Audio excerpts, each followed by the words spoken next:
Good evening, and welcome to the Azeroth View. Hello everyone, and this is, for those who may be new to it, just where we discuss anything World of Warcraft related that you would like to discuss, and it may well be a few things. I mean, obviously we've got a new patch out this week, out in North America at the moment, not out in EU of course until tomorrow. Isn't it amazing? I can actually still remember when things come out. And also, there's been a little bit of an announcement regarding Classic WoW as well, which we may want to go over first too. Although there's been some very strange things talked about this. So this is the post from Blizzard. Well, the part of the post. This is the one that goes through. You bought a computer. Do you play WoW now? Yes, play WoW now. There's a new patch out. I'm sure there'll be plenty to do in it, up to a point. And then Classic WoW coming out, of course, in summer. But the thing is, I kept reading all these remarkable things about people going, oh, Blizzard have listened to us, yes. But with this, there's evidence. It's like, hang on a minute, no. This unlocking of phases was something that Blizzard announced a long time ago. It's simply something that the community approves of. You know, listening is surely more where they want to do a thing and the community says, no, we want you to do this other thing instead. And they go, oh, all right then. Which is not what this is. But at the same time, it's a perfectly sensible way to portion it out, of course. The interesting thing they did mention in it was, so they're setting it at patch 1.10. That's right, isn't it? Ish, sort of. No, 1.12 really. But they noticed that in 1.10, certain things were brought into the game, like for example the tier sets, as in the dungeon tier sets, and some other things as well that are actually quite powerful bits of gear. But if in the first phase all they released is Molten Core, that means you can get access to better gear doing lower level stuff, which obviously is not what Classic is all about. It might be what Modern WoW is all about, but it's not what Classic is all about. Yes, it was originally billed as 4 phases, but at the end of the day, the idea was still phases. It's not like the community said, oh no, you should have 6 phases. 6 is the magic number. 6 is the magic number in Warhammer, obviously. Not so much World of Warcraft, as far as I know. So I think what they've said is that although it'll be set at that pat 1.12, but some things won't be. They will update certain things that came with those patches as well. So it's going to be a little bit more, not necessarily fluid, that's not the right answer, but slightly more complicated. The patch they're going with has more debuff slots. Do you know what? I can't remember. I know debuff slots was a thing. There was always a cap because I think they increased them. Because I seem to remember, I can't be certain on this, I seem to remember in Molten Core, hunters were not allowed to put Serpent Sting on mobs because it would knock off better like other dots. Particularly, I know that Warlocks were particularly annoyed about it because something like Curse of Agony, which took a long time to tick up and then the last tick was mega, you know, they're wiping it off before it had even done any damage. Whereas on Lower Theb, we all went mad. I went mad even. I put on loads of stuff. So it could be, but I can't be certain. You make your decision by the... Oh, we've got to convince you to play it, have we? Oh, dear. Your GPU died. Been playing WoW off your motherboard till the new PC gets here. You hate the standard UI. I hate the standard UI, I have to say. And keyboard instead of a gamepad. As just how crap your vanilla days felt. No, thank you. They're going with the max debuff slots from the start. Yeah. Well, I know that mechanics-wise, they're obviously setting it at that 1.12, I think it is. But like I said, you know, one thing they talked about was gear. Certain types of gear, like as I say, the upgraded dungeon sets, were available before the patch they're setting it at. But they can't start with that because it's better than some stuff you'd get in Molten Core. And you can't have someone doing dungeons and getting better stuff than was available in Molten Core. So that's all fairly sensible. But in all of the regards, mechanics-wise, yeah, I think it is. I assume as well, I mean, one question I would have, it's a slightly niche question, is for the Paladin Epic Mount quest, one thing you needed was a pristine black diamond. Now, these were very rare at the time I did it, although the irony was as soon as I bought myself one for like 500 gold, all of a sudden then the patch came out where they made them like drop all the time in Blackrock Depths. They were easy to get then. And they went down to like a gold. Oh, bloody hell. It was a lot of gold then. So technically, that would mean that pristine black diamonds would be very, very common when they release it. I wonder if that's intended as well. Because there was no point. You know, it was pointless even calling it a pristine black diamond then because it was, you know, the name sounds like it's rare. Wasn't at all after that patch. So, I don't know. So let's have a look. Got Molten Core, Onyxia and Moradin. So starting off with Moradin. All right, that's fine. Then Diamol, Azuragos and Kazakhs, the world bosses. Then Blackwing Lair, Darkmoon. When did Darkmoon Fair come in? I suppose it was about that time. And the Darkmoon deck drops begin. And then Zul'Gurub and the Green Dragons. This is not quite coinciding, is it? Never mind. Then I mean, it's important to get the Green Dragons before Anchorage, I guess. Anchorage war effort begins. Then obviously you've got the whole opening of the gates thing.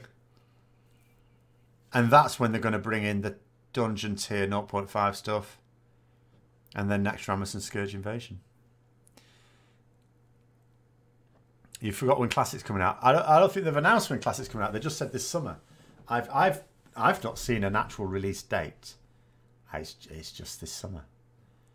But of course, the longer it goes on, the more I'm beginning to think to myself, maybe they're not intending to have an open beta phase for it. You know, so that obviously maybe the testing is just going to be internal and that's it. Which, you know, I suppose if they think that's all that's needed. But you would have thought some sort of stress testing would have been in order. Evening, Fraser. But I don't know.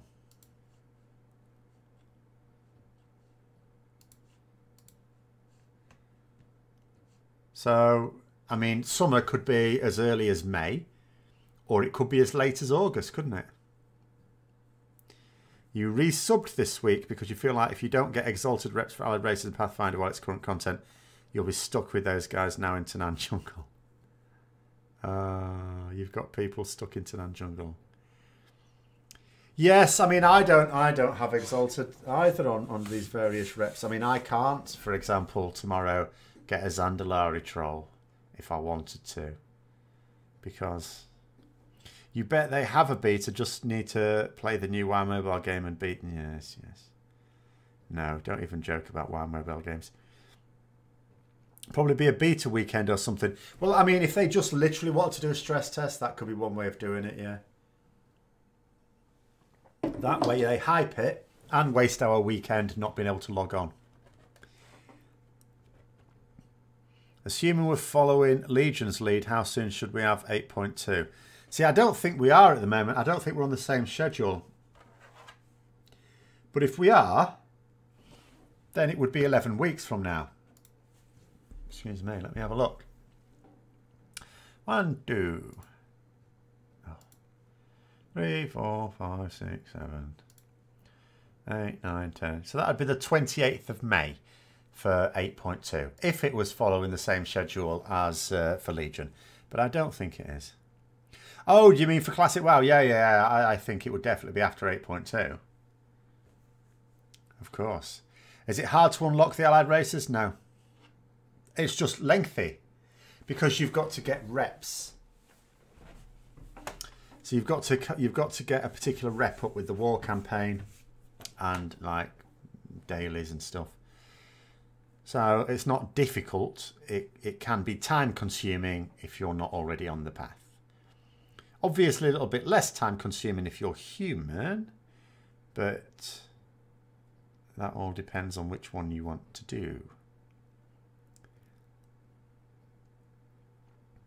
But yeah, 8.2 is one that I would actually look forward to, because at the moment, you know, I'm I'm unlike, well, I might log on tomorrow for a little bit, but I don't know.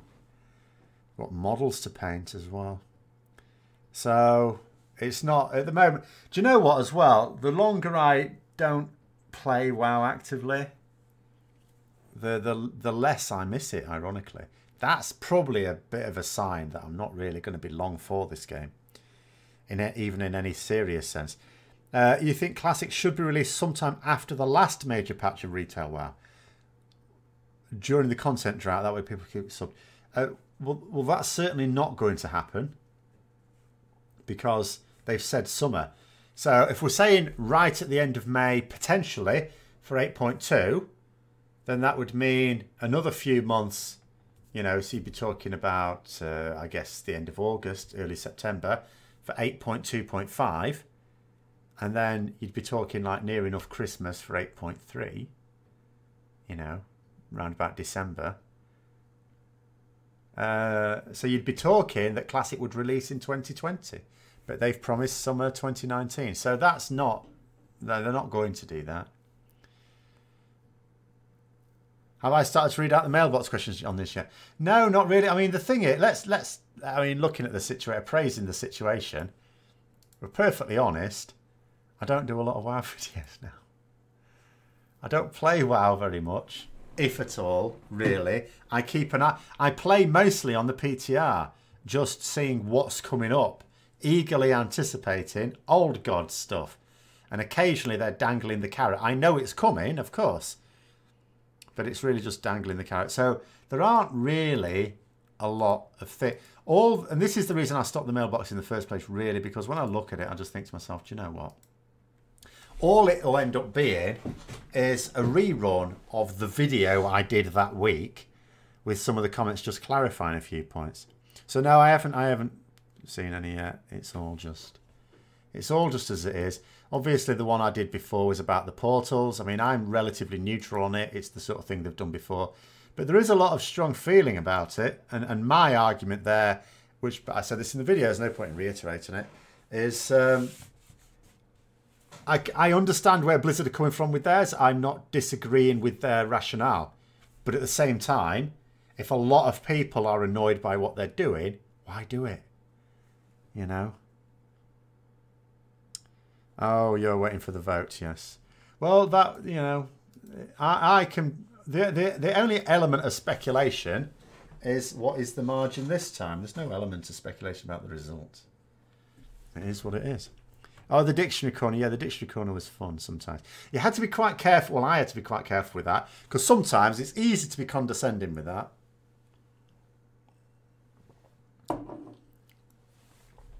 Any excuse these guys can get to redirect us to the shop puts me off ever resubbing, because of money. But like I say, you know, Blizzard. If I was in charge of World of Warcraft at the moment, I'd be thinking to myself, yeah, okay, we make a load of money, and we still make a load of money, just not as much as before. But I'd be thinking to myself, we're in quite a tentative position in that there's an awful lot of people who are, you know, they're up to their limit in terms of whether they consider the game worthwhile or not. And you can just think, in a situation like that, the tiniest little thing can just make you go, do you know what? What's the point? Don't give players an excuse to consider whether or not the game is right for them. Don't ever get them to ask that question. You know, they easily could have put the portals in Stormwind and Orgrimmar and not got rid of the others.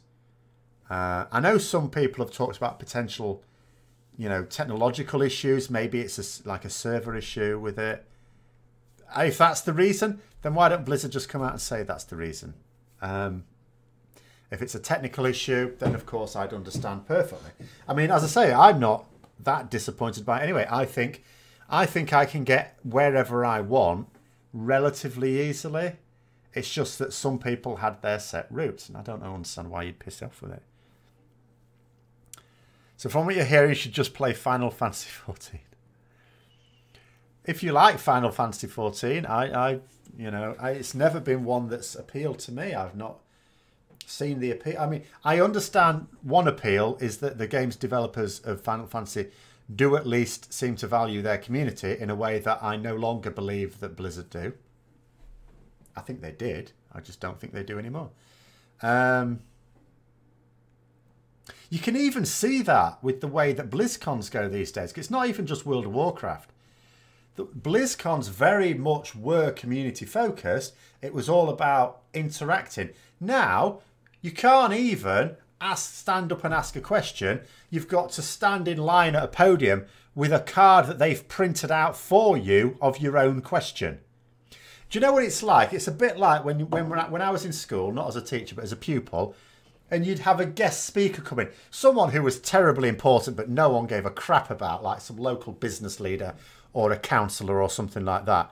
And they'd give their boring talk, and then they'd ask for questions at the end. And just to stop them feeling stupid, the teachers would seed us with a little bit of paper with a question on it, and you'd read off this bit of paper your meaningless question, just to give them something else to say. It just feels like, and all right, it is those people's questions, but it just seems ridiculous having to read your own question off a card and having to wait in line, you know, be pre-approved, all the rest of it. Just the whole focus of BlizzCon even has shifted, it seems to me. But anyway, what do you mean Warhammer is dorky? You're on about? Huge amount of strategy required. Anyway, Twitch Prime gave away a free copy of the base game in 1 month. You're playing thinking this game looks silly. I want to play WoW. Then I go look WoW on YouTube or Reddit, and you go, okay, never mind. All right, I see. I'm going to get rid of this actually for now because that's in the way of Ragnaros. But I don't know. I think it's still a very, very good game. I think it's just a very, very good game if you're going to do something that at the end of the day requires a group, like a guild. So if you're going to do Mythic plus dungeons, I think they're still fun. If you're going to do raiding in a group, not a pug, that's hellish, then I think that's fun. I think the end game is better still than I have seen people being able to suggest in other games. I've not experienced end game, of course, in Final Fantasy. But I do think that the end game is still very, very good. But if you're not doing that end game, and I can't speak for PvP because of course I don't like PvP in this game. But if you are going to be doing Mythic plus dungeons with a group you know, or raiding with a group you know, I think it's still a really good game. I do think World of Warcraft is still really good. You know, my not really playing it as much has got nothing to do with, oh, this game's rubbish now. It's just purely to do with the fact that the bits of the game that I enjoy, I can't commit to, and the rest of it is rubbish, in my opinion. Do I think it's possible for a guy who's done 2 normal raids to become a decent hero raid in the middle of an expansion? Yes, but it would take quite a lot. And it would depend what class you were playing as to how easy you got yourself into somewhere. So you'd have to... I mean, it'd take a while. The problem is the neck, of course. You'd have to get the neck up to speed. You'd have to do a lot of stuff, a lot of islands, things like that, to get your neck up. I mean, my neck is way behind. I couldn't come back now because my gear is too far behind. Like, the neck is the limiting factor. Just like the artifacts were in the previous one. There's catch-up, of course, but you still have to put a lot of work into that. Warhammer reminds you of a bunch of neckbeards playing Dungeons and Dragons. That's because that's what it is. There's nothing wrong with that. You tried lying to yourself too, so you came back to BFA after quitting it, but you ended up quitting right after we killed Jaina and Heroic. Played it since 05, oh, same as me, and everything you liked is gone. Well, it is for me, but it's not Blizzard's fault that everything I like is gone, because what I liked was the raiding. But this is the thing, like, people keep saying, oh, you know, would I come back if X, Y, or Z happened? Work is not going to get any simpler, so I know that I'm not going to be able to come back to raiding. But every now and then, I keep thinking to myself, so let's say I won the lottery, you know, or for whatever other reason that you know, I changed jobs, or, you know, I made enough off the other YouTube channel or something like that, and I didn't have to do it. And I would just think, so would I come back to raiding then when time constraints would not be an issue? And I don't know, but the more I'm away from it, you'd think the longer you're away from it, the more you would miss it, and the more you'd be thinking, oh, I really wish I could come back to it. But actually, the more I move away from it, the more I'm thinking, actually, I wouldn't actually want to come back to raiding. It's almost like breaking up with someone where to begin with, it's really horrible. And then actually, after a few months, particularly after a year, you go, actually, that was for the best. I'm not interested in going back to that. And it's sort of like it's like. You'd play any class. No standards there. Play a warlock then or something. Well, always play a warlock is always the safe bet. I don't even know what the flavour of the month is at the moment, but it doesn't matter. Whatever it is, a warlock will be amongst it. So yeah, just play a warlock. Warhammer looks so cool. Wish you had people in my town playing it. I wish I had people in my town playing it. At the moment, I'm getting ready for a tournament. It's going to be quite difficult to play I need to play 2,000-point games. I might be able to get 1 or 2 people but they may only be cobbling together units that they have, which may not be a brilliantly competitive one. Yeah, so I wish we did. If Brexit keeps up my other channel, massive within it. Oh yeah, no, but this is the thing. Yeah, with the other channel, of course, that's what I'm mostly focused on at the moment. Of course, sometime Brexit is not going to be a daily issue. It's going to be an issue for the next 10 years. There's no question about that. But whatever happens, but it's not going to be an issue every day. So I have to move seamlessly into discussing other political things and maintaining the same level of growth, which I don't think is possible, but we'll have to see. Anyway, back onto Warcraft. When you realised that you'd much rather lay in bed and watch a terrible sitcom over logging into WoW on a Saturday the day you knew something was wrong. Yeah. Well, I mean, it is a point at that. That is a point at which, obviously, people do eventually get bored of games. It's perfectly natural. I don't know what it is about computer games in particular that does this, though. Because you can have people that are fans of football all their lives. They're fans of cricket all their lives. You know, even certain types of, you know, board games like cards, poker, whatever, bridge was what I was trying to think of. You know, people will be fans of it all their lives. And yet computer games, no. People actually do go off computer games, don't they? It's very strange. I wonder if it's because of the naturally story-driven aspect of it. You know, when is it people go off computer games? Is it because the story goes stale or the content? It's always difficult for me to... Because I've often thought about that. Why is it people go off computer games and they don't go off, like, physical games or even board games, things with things that are not on computers? I've gone from 2K to 70 in 60 days. Right? Yeah, I've got nearly 1,000 subscribers in the last week. But that's Brexit. That's the Brexit effect. I need to sustain it beyond the Brexit effect. That's where it becomes more difficult. Anyway, enjoying my WoW stuff for you. Thank you very much. But no, you can't believe how profane WoW topic is. A waste for my analytical mind. Well, that's very nice of you. But I don't think it is. I think it's... see, that's another thing. A game like World of Warcraft... I think it's no surprise that you see a lot of very clever, very technical people play it. One thing I really like about role-playing computer games in particular is you get quite brilliant people from completely different disciplines. You get very creative people doing it. So those are people into cosplaying, fan art, fan fiction, stuff like that. It appeals to those people. But you also get appeal to very clever tech people who obviously... produce things like simulation craft for us, carry out lots of theory crafting.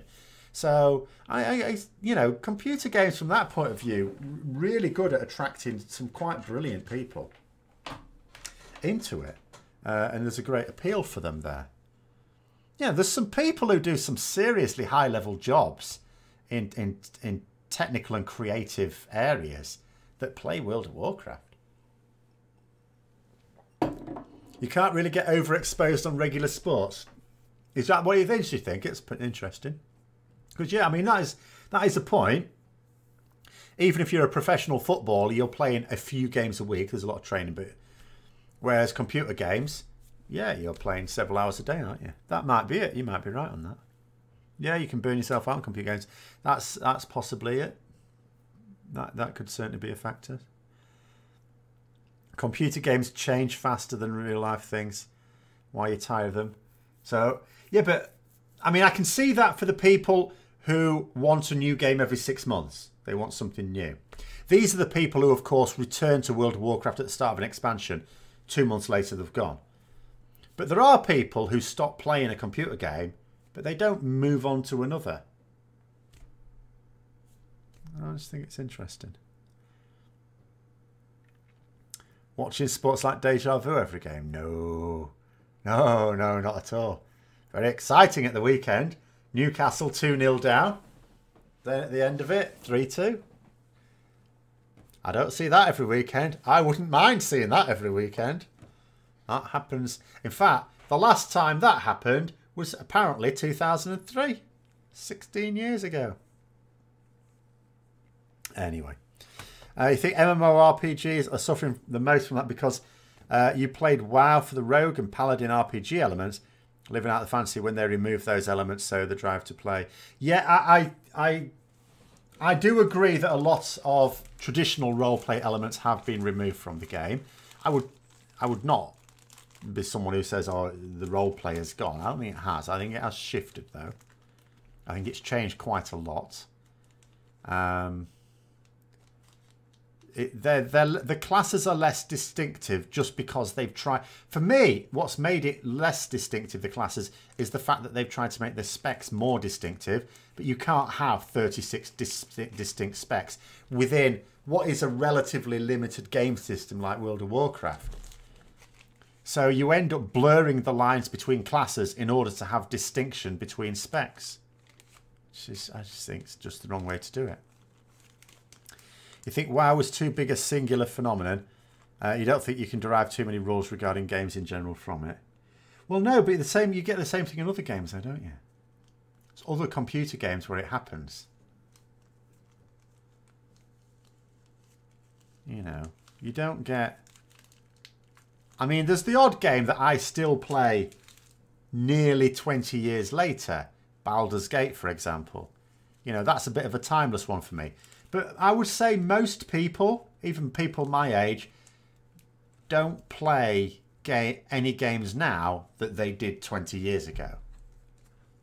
Whereas if you're a footballer of my age, even an amateur one, just someone who plays like on a Sunday with their mates, they may well have been doing that for the last 20 years and will do it for the next 20 years. But, you know, it's just a very strange phenomenon, computer games. You still play WoW? I've played it since 2005, so yeah.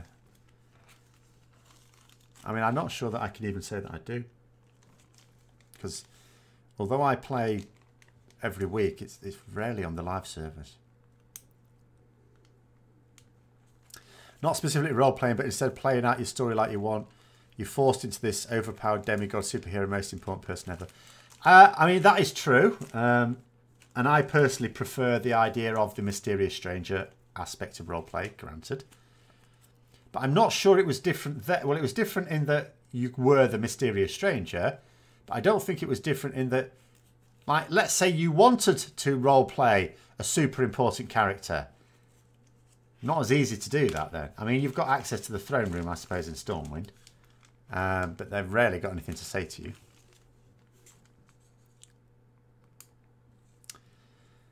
Example, there's a 160 plus page document some guy wrote for every little detail of Diablo 1. They're great for thinking exercise. Been replaying recently. It's 20 years old. See, I never played that. Never played Diablo 2 either. I only played Diablo 3 because it came free with the the annual pass for WoW, just at the point at which they said, oh, you know that year's worth of subscription you've just bought? Yeah, there's not going to be any content in it. Joke's on you, players. I didn't mind.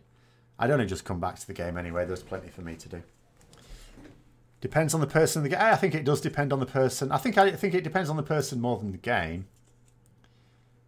Some games, I don't think any game has that much longevity in it.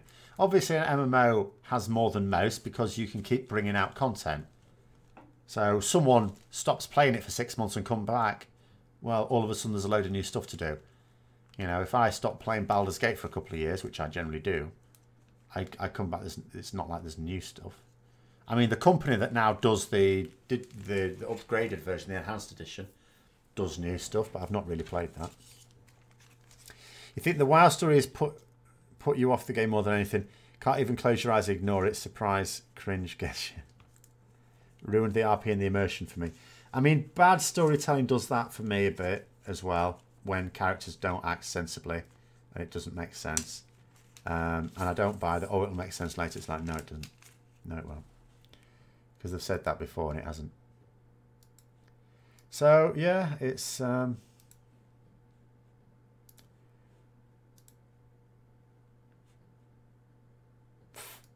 Sorry, I've just seen the vote results.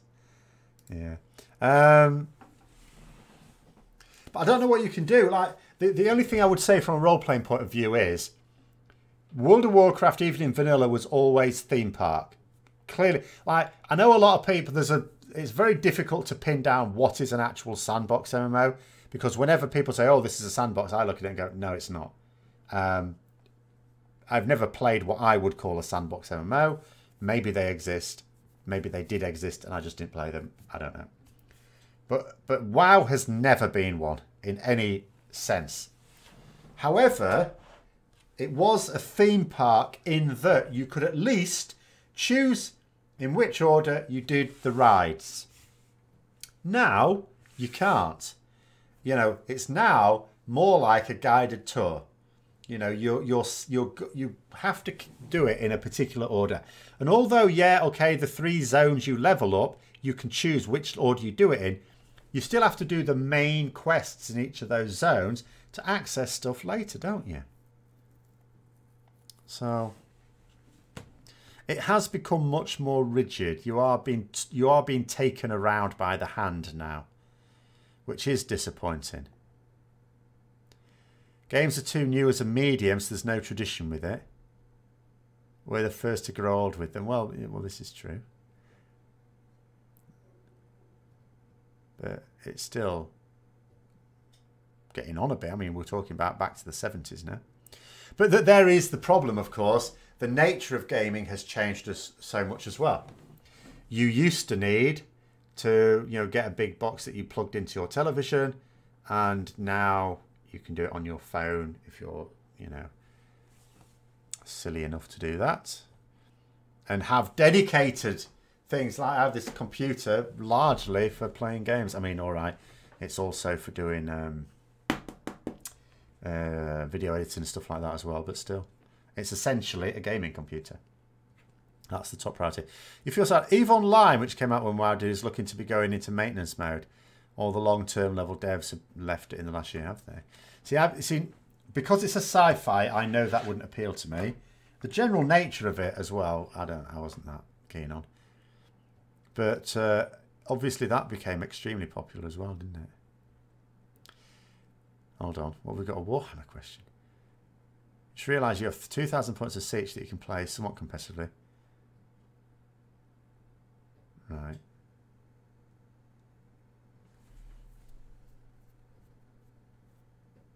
Do I have 2,000? I don't think I'll have my 2,000 points of vampire counts then. But I would in a couple of weeks. Got to build Manfred this weekend and then the zombie dragon the weekend after. Then I'm ready. Other than having so much time put into WoW and not want to throw that away. See, that's another thing, before I read the rest of it, that is like the velvet handcuffs on a lot of players, I think. You're leaving behind your character that you've invested potentially 14 years in. You've also never played a game that had a class spec that was even close to Shadow Priest, and that keeps you in it as well. Have I? Shadow Priest. Oh! No. I mean, Sith Inquisitor is sort of, but it's not quite the same, is it? I suppose it's not quite the same. Ah! Hang on a minute. Isn't Elder Scrolls Online getting a Necromancer class soon? I've not kept up with the Elder Scrolls Online new stuff coming out this year, actually. think there's a necromancer coming, you know. I need to, at some point, there's no point in now because I'm not playing it now, but maybe for Easter, get myself the expansion pre-ordered. I think it's coming out in June or something. I don't know what that would be like. That might, you know, Necromancers has a possibility of being similar to a Shadow Priest, doesn't it? Shadow Priest is magic. NM. What's NM? Oh, Nightblade. Yes, actually, yes, I suppose you could. I'd view them... Yeah, you could. You could consider... I mean, that's the beauty of ESO in general. You've got so many different combinations of things you can do to make a particular class your own. In fact, for customizing your own class, it's perfect. Particularly for a casual player, because I understand, like in any game, at the top level to min-max, there will be certain things you do that are the best. But for casual stuff, yeah, you can do almost anything. Also, considerations preservation and game death, things like always online or older tasks that no longer work on modern systems. Yeah, that's another, I mean, that is another point. The main point in WoW for you, at least, was the super big world. You love to explore everything, but Blizz should never make the mistake to only put content in the most recent expansion. No, I agree with that, and I think that is a mistake that I just cannot see being rectified. And that was what is like. There'll be some people who think, you know, obviously a lot of people think vanilla was so good because it was their first, and there's nostalgia is certainly a very powerful thing, but I really enjoyed the exploration, which was not possible in any expansion since, because it's small number of zones. Even TBC, which by expansion standards had a decent number of zones, you know, you didn't have to do them all to level. It's still nowhere near as... I did more zones before I got to level 30 in WoW, like the original, than I did possibly... I'm not going to say in every expansion since, because that's probably a lie. But, you know, in probably 2 or 3 expansions worth. Because I can still remember partly the route I went. So I was human, so I started off in Elwyn Forest, of course. I went to Redridge Mountains and Duskwood. But also in my level 20s, I'd gone across to Wetlands. I'd gone across to Ashenvale for my Paladin quest. I found myself in Darkshore as well. You know, Hillsbrad with South Shore. And Alterac Valley, although that was mostly trying not to die rather than questing in it. But I'd been in... and Stranglethorn Vale. So before I was level 30, I'd been in 9 zones. Don't get that many zones in an expansion now. And that's before level 30. Which, okay, is 10 times as many levels as you get in expansion. But in terms of the time it takes you to get there, it's not. Because that's the quickest 30 levels.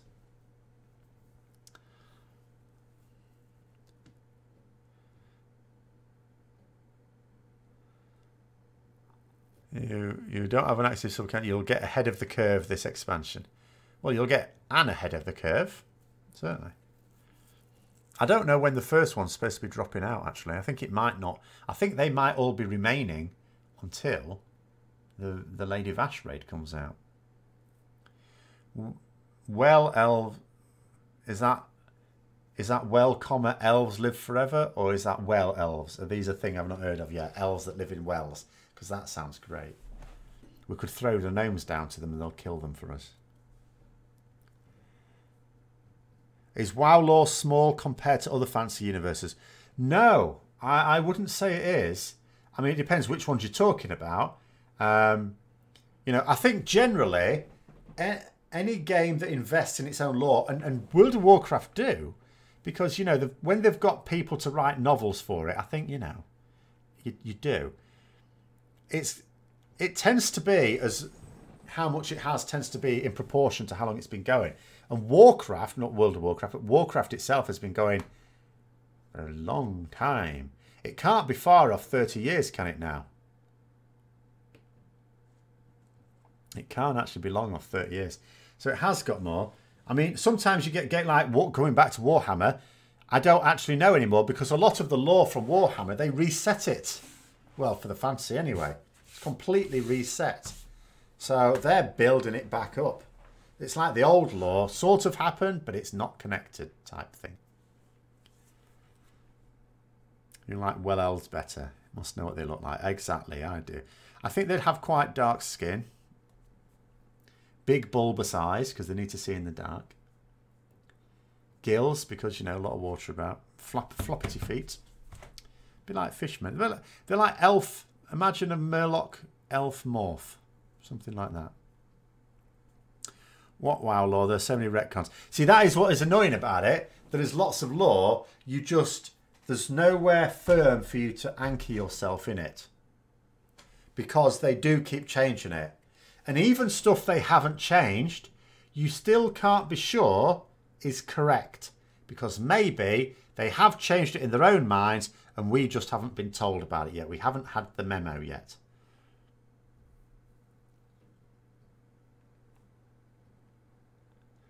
So, I don't really know.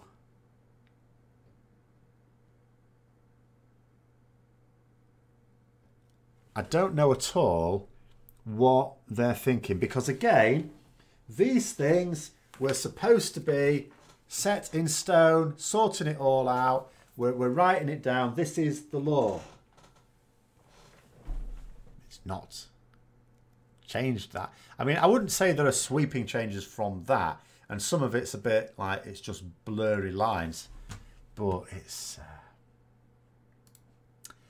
yeah. So that is genuinely extremely annoying about it. I have to admit, and it gives me a hard time because at the moment it is only the lore that I'm really interested in now. I'm not actively playing the game.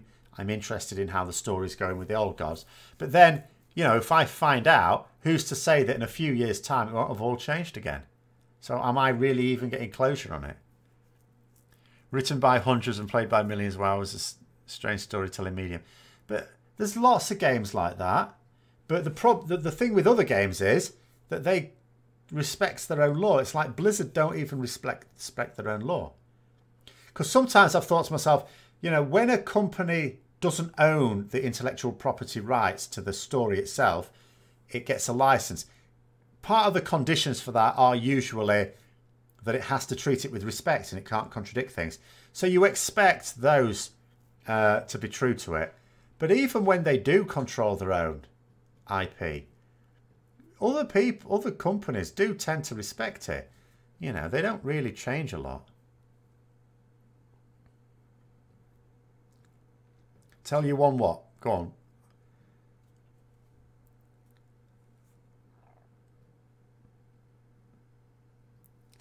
Tell you one what?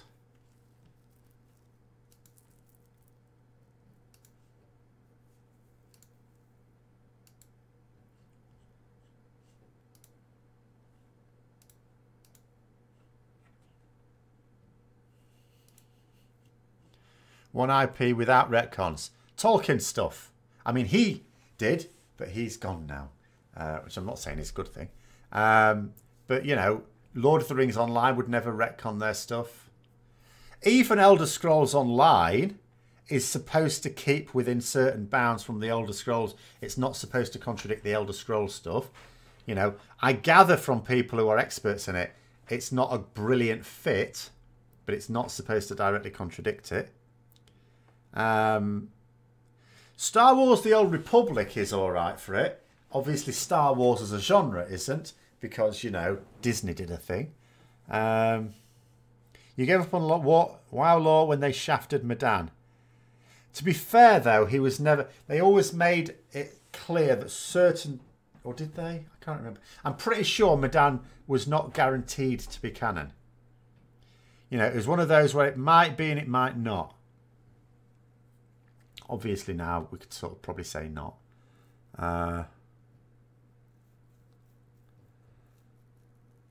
Flying's also a big problem that you now never can get rid of. I loved it in BC, loved it in Wrath, but then enhanced the world with special fly zones like Nether Drake, blah, blah, blah. Well, yeah, I mean, I'd have rather they just never brought it in at all. You can argue the case for it in TBC. I don't believe they should have allowed it to be in Wrath as well.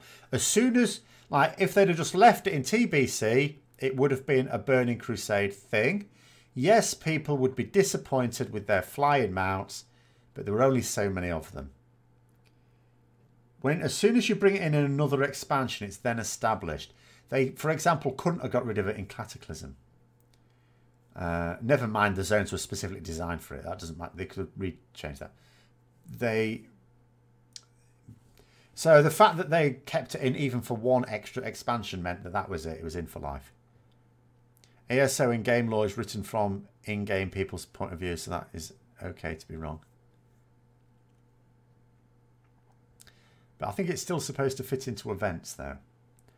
Because it doesn't take place, like, if the Elder Scrolls Online took place after all the Elder Scrolls events, then they'd have more freedom. But it doesn't take in between, doesn't it? It takes place in between some games. I'm not an expert on it, so I'm pretty sure that's the case, though. Why write a bunch of lore, then, for them to choose and pick years down the line? You just don't understand it. Well, because they get to sell books, then. And I'm sure when they're writing the books, they're not chuckling to themselves going, this book's going to be useless to them in 5 years' time. But, you know, that must be a bit of an earner for them. Because when they describe how much money World of Warcraft makes, that can't be all just from the game. It has to be from selling other things as well, including books. It's got to be. I'd be very interested to see the breakdown of revenue that the World of Warcraft stuff brings in. But yeah, I imagine the books, because you get what? You get a book about once a year, don't you? They seem to sell pretty well.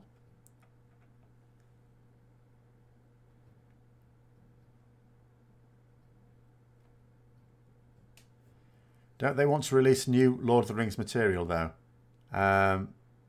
I'm sure any number of people who want... But again, ask yourself why people want them to do that. To make money. Okay? Because it will sell. But I don't think they should. I mean, you've got to remember, Christopher Tolkien is his son, the son that took over that part of it. You know, he's had to try and... Because his father didn't finish everything, so he's trying to turn it into as much of a coherent...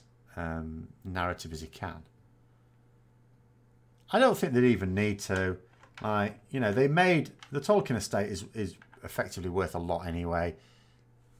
There'd be no need for them to earn more money, so they'd only do it, I think, if they felt it was a sensible thing to do. But I doubt it. At some point, one of the descendants who doesn't really care about it will probably sell the rights to do more stuff. I'd be very surprised if it was done now.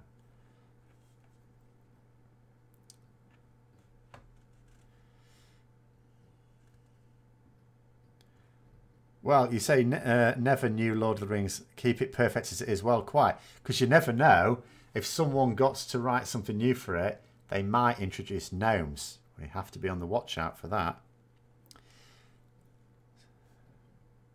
Don't ruin or extend Lord of the Rings. See, they could sort of extend a little bit. There's nothing to stop some people doing that as long as it's with it. Because obviously if someone produced a game, then everyone knows that any storylines within it are not canon. So you can explore. You could get a license to make a game where you explore certain things. Like there's supposed to be, like people keep calling it a Lord of the Rings game. It's not a Lord of the Rings game. But, you know, you can say a Tolkien Middle-earth game that's supposed to be set before the events of the Lord of the Rings. But I still don't see much information on that yet. I guess over maybe in a year's time there'll be more information coming out about it. I think it was very much at the start of the process, and yeah, these things take several years, don't they, to come out. But you see, with Tolkien stuff, that was one person writing the lore. One person. World of Warcraft has loads of people. No one has ownership of the Warcraft story. That is the problem. There is no one overseeing it. Yes, you have a head of story, design, telling, whatever. But that person changes, and that person doesn't own it. They're just an employee. You know, so they work very much like a director. I always liken it to like Peter Jackson, Fran Walsh, and the other one I can't remember the name of, Peter Walsh, I think maybe, with the Lord of the Rings films. You know, they put some things in, yes, to make the narrative fit into a film, fair enough. But there were other things that they clearly put in to put their own stamp on it. Because it wasn't needed for the narrative of a film. They just put it in to put their own stamp on it, to show their creative process, because it hurts their egos to actually just translate someone else's work directly into a screenplay. And the same thing, I am sure, is true of these story writers for World of Warcraft. It's, you know, they're professionals. They've come from somewhere. They want to go somewhere after it as well. And they want to show their creative side of it. And if they look at it and go, right, I'm not happy with this, I want to change this, then they obviously get free license to do so. Extended a little bit is how we get a 3 Hobbit movie. See, that wasn't technically extended because all the events sort of were there. They were just not all there in the Hobbit book. Some of them came from unfinished tales, things like that. But obviously they played very fast and loose with certain characters, definitely. You'd like to see Warcraft 4 RTS. No, Warcraft 4 is World of Warcraft. But another Warcraft RTS. Your theory is they test the water with the remake Warcraft 3 Reforged. Yeah, I'm not sure. I'm not convinced that the RTS genre is worth doing another game for, because would it really serve anyone that Warcraft 3 Reforged doesn't? I don't know. I'd be thinking... See, I keep saying this. I wouldn't at all mind like a single-player adventure game based on the Warcraft story somehow. I wouldn't mind that at all. And do you know what? It could work even. It could work a little bit like... Oh, what's that Star Wars game that did this? Dark Knight or something, can't remember. Where you don't necessarily even have one character. Like for a particular... You know, like in Warcraft 3, and you changed between factions according to which part of the story was being told. You could do that, but with a single-player game. So you have a particular character for one chapter, then there's another chapter, it's a different character you're playing and things like that as you play through it. So, you know, I would quite like a single-player... Well, I say that. It depends how it's done. But I like the concept of a single-player Warcraft-type game. You love RTS, play StarCraft and Age of Empires too. I had to think about what that meant then. What, not Total War Warhammer or Civilization? See, I used to like Civilization quite a lot. I think Civilization and Warcraft were by far my 2 favourite RTS games.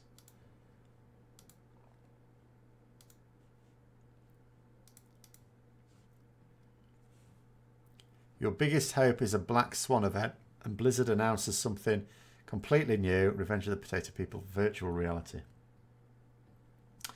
Virtual reality isn't the point. It keeps coming back. Every 20 years, it seems to me, because it was 20 years ago that I see, in fact, more than 20 years ago that I recall it first coming in. It was going to be in the 80s, as far back as the 80s, it was going to be this big thing, and they brought this stuff out, and it was crap. And then they brought it out later on with the Oculus and stuff, and you look at it and you go, yeah, it's crap. At some point, it might actually be good, but it's just gimmick. I don't see any extra benefit in virtual reality at the moment with games. The nearest I can think of any useful aspect to it is I can imagine like a space fighter type game where you can use your helmet, instead of having to use the coolie hat on top of your joystick, you can use your helmet to look around. That's really the only thing I can see that is a sensible use of it, and that's quite limited. Well, it's getting there. It may well be getting there. It might still be getting there in 40 years. MMO plus VR is profit, but it, you know, if all you can, like, here's how I imagine VR would work in an MMO, right? You go across to someone who has a quest for you, right? You walk into them because collision detection's not easy with virtual reality. And the farmer says, can you go and pick me up 10 apples? And then you go to the orchard and you spend ages trying to pick up an apple and take it back to them. That's how I see it. And then when you've got to go and kill a wolf, very slow, deliberate chops of a sword. All terrible. Have I tried it in modern days? I actually have. No, it didn't blow me away at all. I don't know what you were playing. I just thought it was...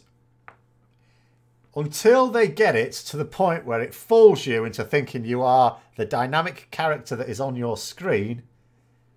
And frankly, you're probably only going to get with that with a probe jammed into your spinal cord. I just don't see it. They need to do something cool with it, something we don't think of right now. Well, I mean, that is another thing. You can design the technology for it, but I still don't think the technology is there. It's a bit like another thing that keeps coming back. Like they had 3D cinema in the 70s, and then they brought that back about 10 years ago, didn't they? I went to see some films. I was like, what the hell is this? What? Why? Having to wear glasses for what?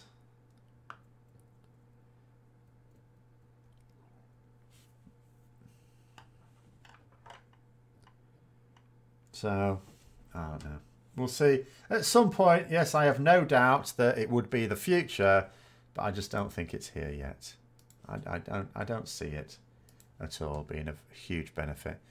I mean, there are lots of little things I keep reading about, like forms of virtual reality that have like these tendrils that go on your thing and they flex. So it's to make you feel sensations as well. Because the problem with VR, it's not going to work purely on sound and sight. It's not going to immerse you just on sound and sight. Just for enthusiasts. Yeah, for people who wants to be pioneers for the future, but you're having to wait a bit yet. Think of the role-playing Goldshire crowd. They will love VR, will they? They might be scared off by it.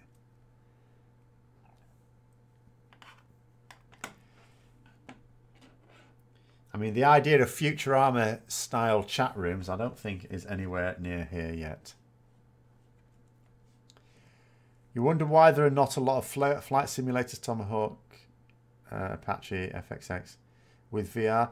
Well, I didn't know that there are not, because those sort of things are not my cup of tea. But yeah, I'd be surprised, because it's the only thing I can see has been sensible.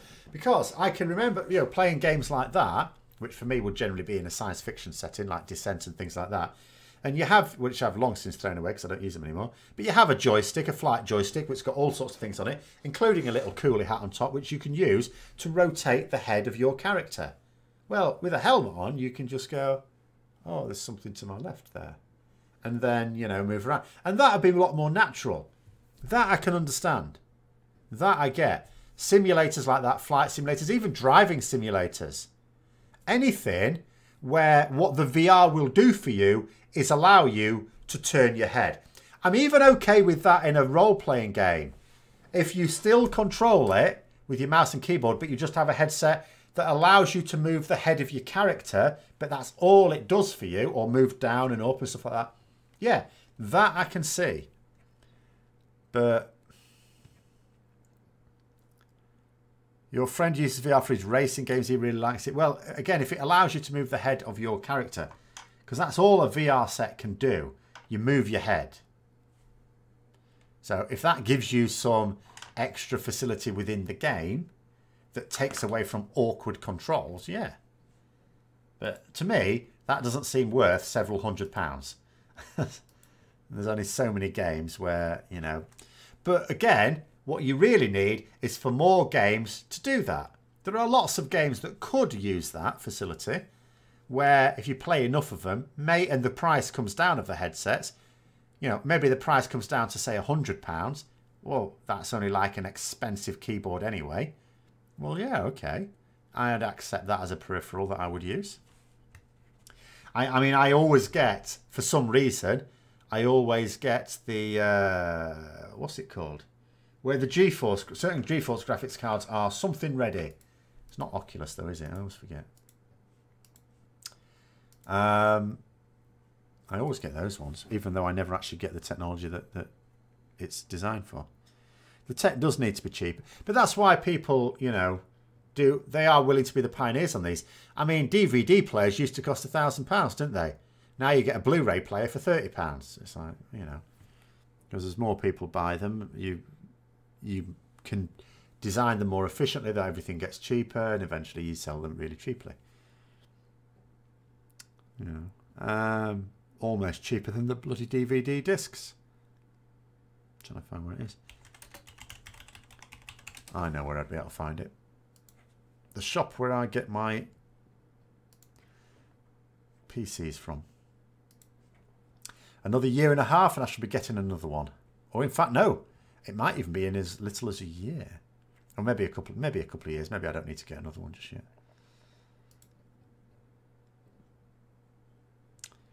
Let's see. I need the graphics card. Where is it? Where is it? Where is it? Graphics card, graphics card, graphics card. Oh, it doesn't say it any. Oh, it just says GeForce GTX VR ready. Is that what I was thinking of? That's probably what I was thinking of. GTX. I don't even know what that is. Only problem with VR is, as far as you know, that they are mainly proprietary systems. See, not tech person. You're going to have to explain that one to me. Do you mean by that they have to make the games for them and the other games companies don't really make the stuff to work for it? But beyond that, I don't necessarily know what you mean by that. You'll have to explain it to me. For the technologically ignorant. You want to upload your consciousness, improves your VR experience, plus you can eat pizza without regrets too. That would really properly require an implant, wouldn't it? That would very genuinely require an implant. Plug yourself into the matrix. Funny, your new PC doesn't have any optical drives in it by choice and you have no regrets. No, they don't, do they? I have to specifically ask for a Blu-ray player or a DVD player in it. What does my ideal vision of WoW Classic look like or contain? The only reason that I have any interest in WoW Classic is because there are zones that don't exist anymore. They've completely changed the zones. The style of questing is completely changed as well. I miss Scholarmance as a quest hub. So things like that. I don't miss the way the classes played because they were awful. At the time I put up with them because everything was awful. But, you know, there was a time when I was quite happy, you know, having ice cream and jelly every day. Not that I was allowed it every day. That's probably why I wanted it every day. But now you would go, no, thank you. Hi, Dave. So, and I think it's like that now. I do not appreciate the old style of classes. It's annoying. I tried playing a few different classes when that BlizzCon weekend was here. That was annoying. But the exploration and this, but even though I now know what to find in those zones, so that spirit of exploration will be gone, but I can still retread those old paths. That's what it is for me. That's my vision of it. They're not going to mess that up no matter what they do. So that will still be fine.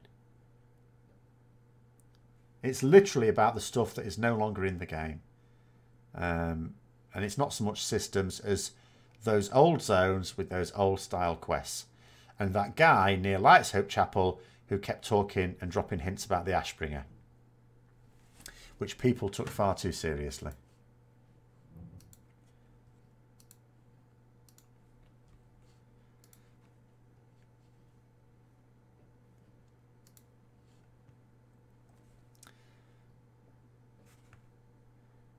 WoW is unbelievably small from today's point of view. Magic is gone.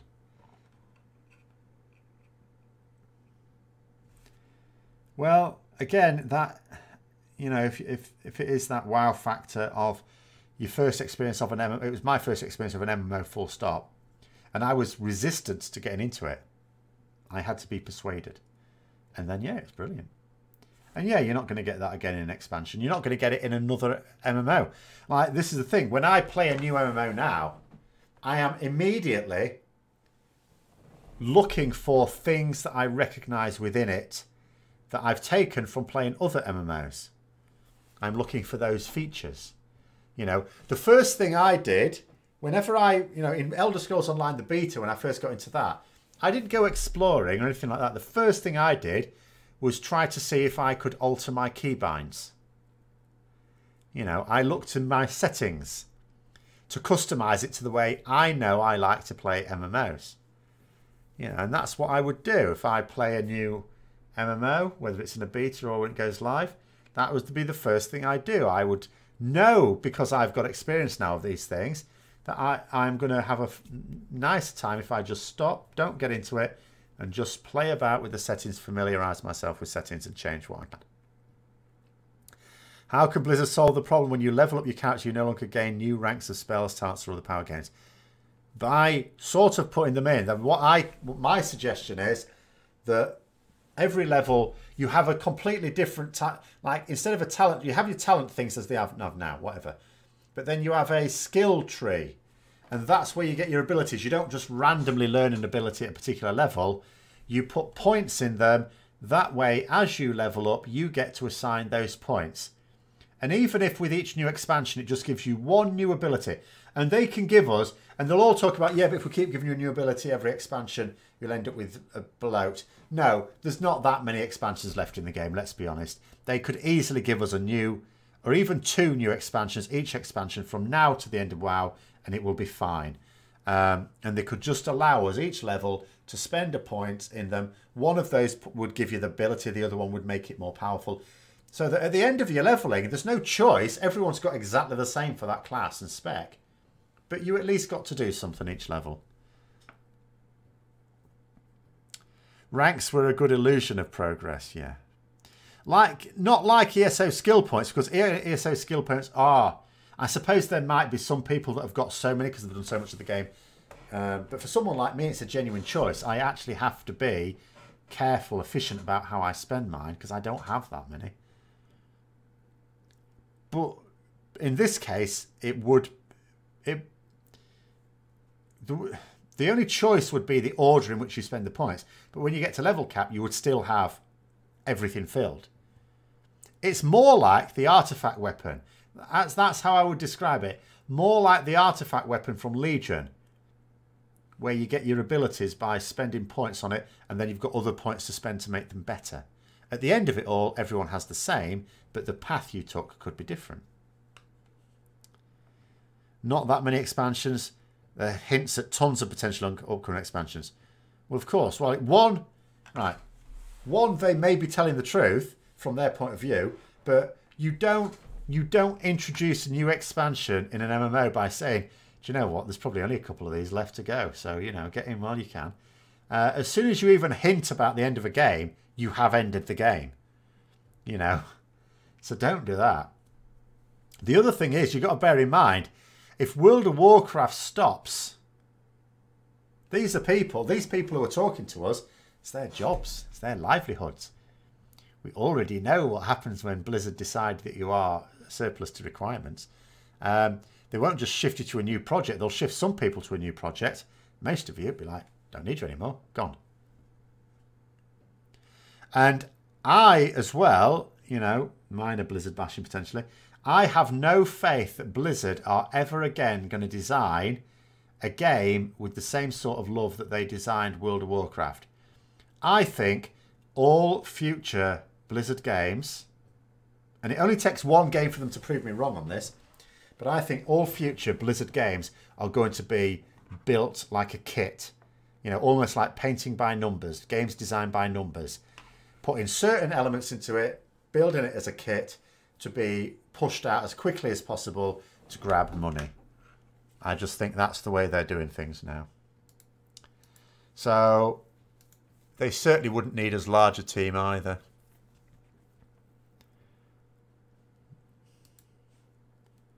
But that's the way I just see it going at the moment. I could be wrong. We'll just have to see.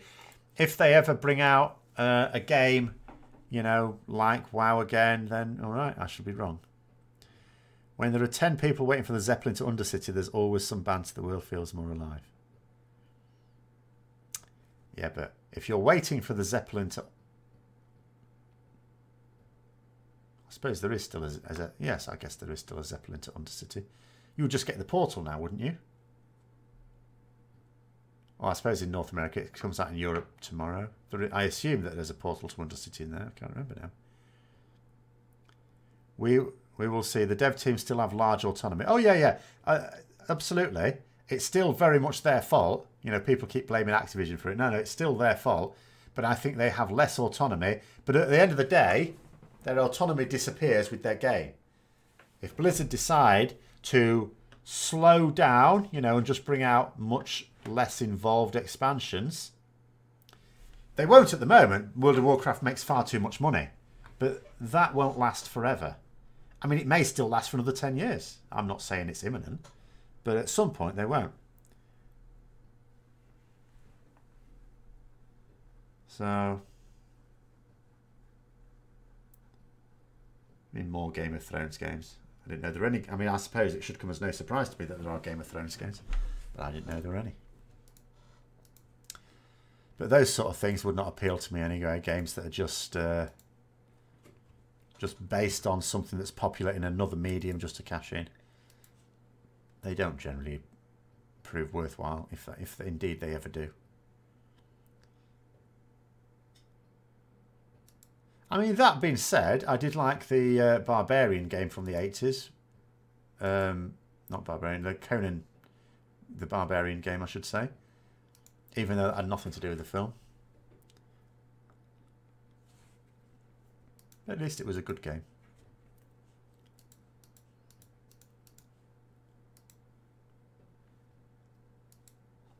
Where you just used to do Web of Death and then chop the head off.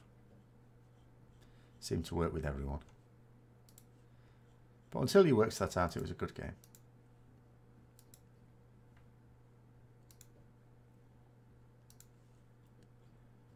I'm just trying to think if there's any film title games I've ever played that I've thought were all right. I mean, I suppose Star Wars games, but the games I've enjoyed have never actually been based on the films. I've never actually enjoyed a Star Wars game that was based on the films. The Conan universe is underused. Yeah, I mean, obviously you've got the Conan MMO. I was never able... I even tried recently again trying to get back into it. It's like at the time... It was great on Tortage Island, and then when I left it, I just went, you know, this is... It just got too big too quickly, and I just got lost in it all, and I just thought, it's not fun. Somehow, I don't know. But now when I go back to it, it was like, it's so dated now as well. Terrible.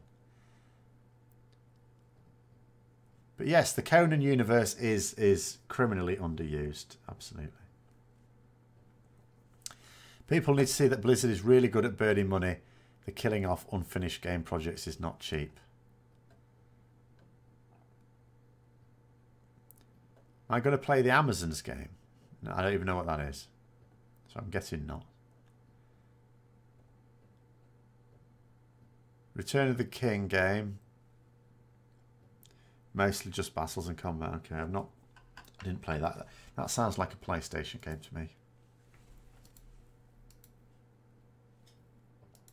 But then again, you mean Amazon the company? Bezos' company, right?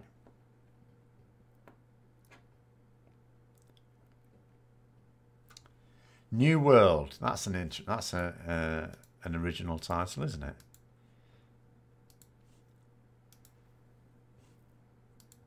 Is it going to be fun though, or are they going to try and do something new and make it distinctly unfun? See, if I were Amazon wanting to get into it, I would just do what EA do and go and find some developers that have got a good idea for something and just fund it. You heard the Conan MMO was intentionally designed like this because they ran out of resources. Doesn't surprise me. It doesn't surprise me at all. It was a notable, for me anyway, obviously not everyone would agree because lots of people carried on playing it. But for me, there was a notable drop-off in quality after you left Like after the first 20 levels, you left Totage and you went to the rest of it, and it was all just crap. I'm gonna play Crowfall. I keep hearing. I've heard about Crowfall. Have I seen? I might have seen something about it. Let me have a quick look.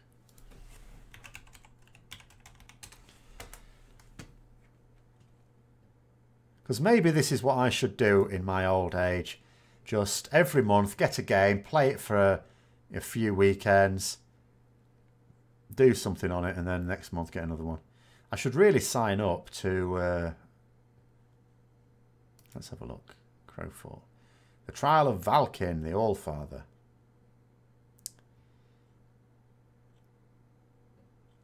And maybe I shall have to have a little look at it.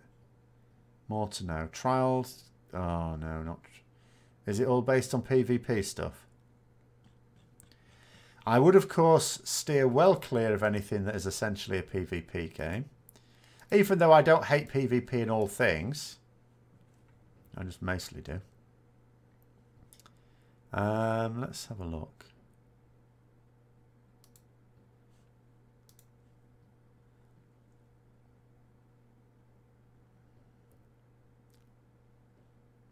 Is it a game that's already out?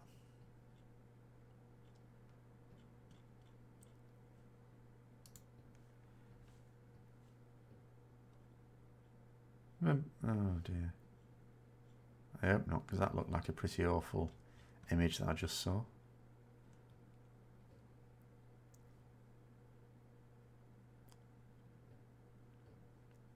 Because they're talking about publishers, but I don't know whether they're talking about testing things, or whether the game is all might have been out for years for all I know. But anyway, yes, maybe I should just get a list of games that are coming out in 2019 and have a look if any of them appeal to me.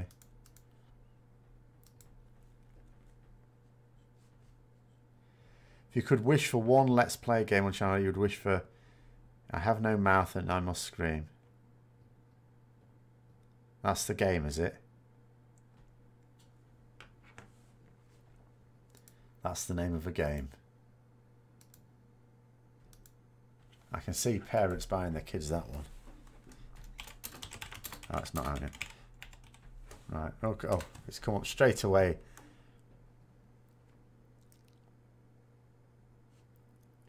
Let's have a look what Wikipedia says about it. A 1995, I've never heard of it. Point and click adventure game.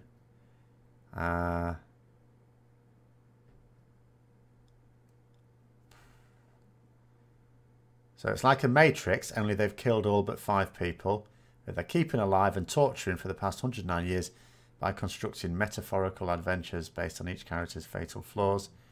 The player interacts with the game by making decisions through ethical dilemmas that deal with issues.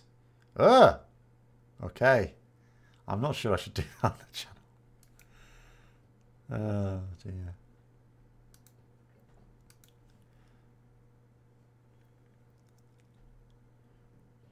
No, I don't come across this. I don't remember this. I certainly haven't played it. I'm sure I would remember if I played it.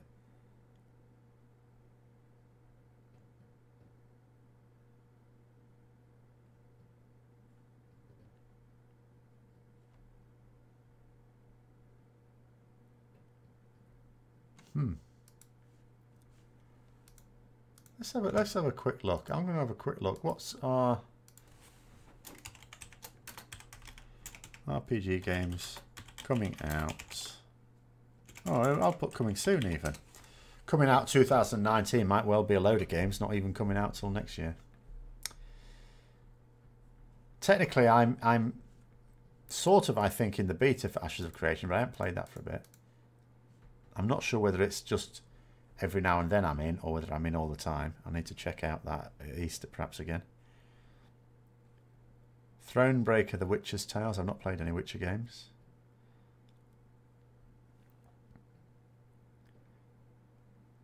The short story is quite gruesome. Well, the game sounds like it probably is. In which case, oh,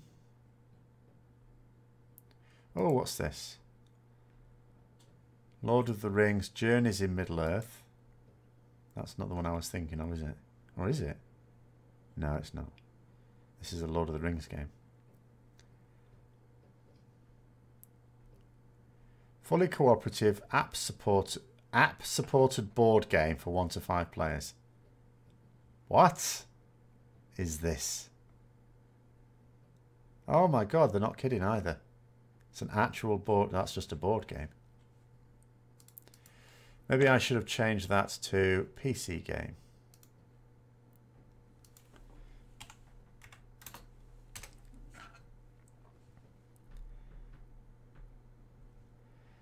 Ash of Creation. Well, I mean, I've you know, I already have it effectively because I paid in on the Kickstarter, so I will have it. And I had a little go. They were doing some tests just before I went in for my surgery, but the thing is though, you couldn't. It wasn't like a test as in you go into the game, start at level 1, go exploring, anything like that. It was a specific event with like cooperative play. It was like what I would call a battleground in World of Warcraft.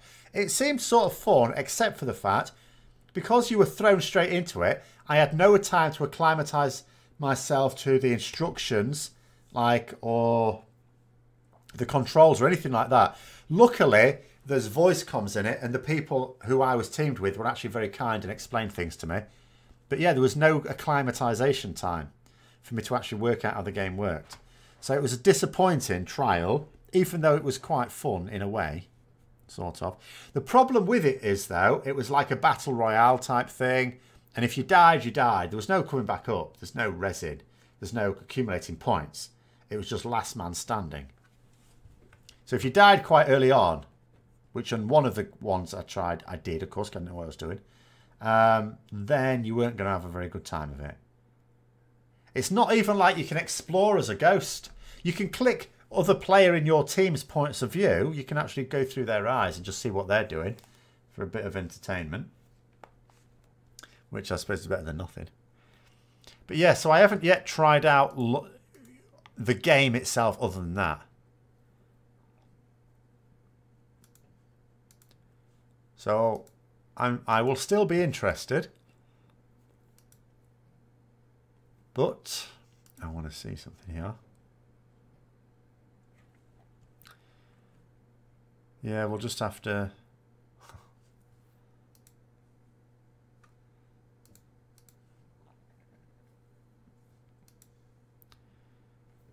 see what else is out. Oh, let's have a look, sorry. What do I think? How many classic servers will there be? I don't know. Because there's lots of different types of server they're going to need, isn't there? You're obviously going to need your PvE, your PvP, your RP, your RP PvP, unlike in the live games. Then you're going to need them, as you say, for different regions and for different languages. There are quite a few they're going to need, where some of them may or may not be very full. The other problem is, like, it's a tricky one from Blizzard's point of view, because they've obviously got to start... There's probably going to be way more interest in it at the start than later on. Unlike the actual World of Warcraft release, instead of popularity building, it's surely going to start off as big as it's ever going to get and wane. So there's a particularly tricky situation. So they have to start off with a lot of servers. But then there's no server transfers, of course. So do they then allow server like mergers? And then it looks like, oh, it's not doing that well because you're merging servers. That's the only explanation for merger servers. But then you also, with the nature of it, can't really allow small, like unpopulated servers to carry on, because that doesn't help either. So I think it could be quite tricky. But I have no idea. And the problem is, of course, how will Blizzard even... Are they even going to try and gauge the popularity to see how many servers they should put on? Because they have no idea. You know, it's not like an expansion where they should have some bloody idea because they know how many people have pre-ordered it. This one you get just by having a WoW account. Active subscription. So yeah, it's... I think it's difficult because it's not like you can just throw loads of servers into it and then reduce them down, because that doesn't look good. And I don't know how they're going to gauge, because they've not attempted to gauge, as far as I can see, how many people would be interested. You really want to play with a big community and you think the English-speaking realms would be a safe bet, not like a German realm. Well, yeah, because the English-speaking realms will have a lot of Scandinavians on as well as smatterings from other European countries too. There will certainly be more of those on the EU realms than other types. Excuse me. There's also the balance, as I say, between the different types. How many PvE to PvP realms do you put on? You know, is it going to be in the same balance that was required at the time? Or are people much more into... Are the people who are going to be attracted to vanilla, like WoW Classic, going to be more like the ones who will actively want the world PvP and therefore want RP realms? I don't know. There's an awful lot of ifs and buts. You just don't want phasing. Well, I mean, there's going to be some limited phasing, isn't there? They've said at the start there's going to be, so that people can actually play. But then after a few weeks, it'll be... I can't remember what they said about cities, actually, whether it would still be in cities. But I think after a few weeks, they said they were going to start removing the phasing then. You think what people really want is their youth back, not classic WoW. Well, there is that as well, yes. Not that I want my life back when I started playing WoW. Absolutely dreadful at the time. It's got a little bit more stable now in my middle age. I was making a right arse of life when I was younger. Couldn't get anything right.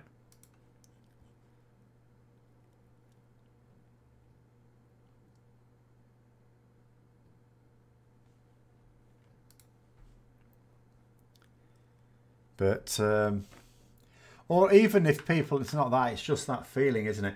And then there'll be a lot, you know, that feeling of when you first played a game. It's like anything else. You want that initial feeling. It's never as exciting again. But you've also got to have people who are curious to see what all the fuss is about. But I think the people who didn't play it originally and are just curious about what all the fuss is about are going to spend approximately 2.5 hours on it and think, what the hell is this? I'm not doing this.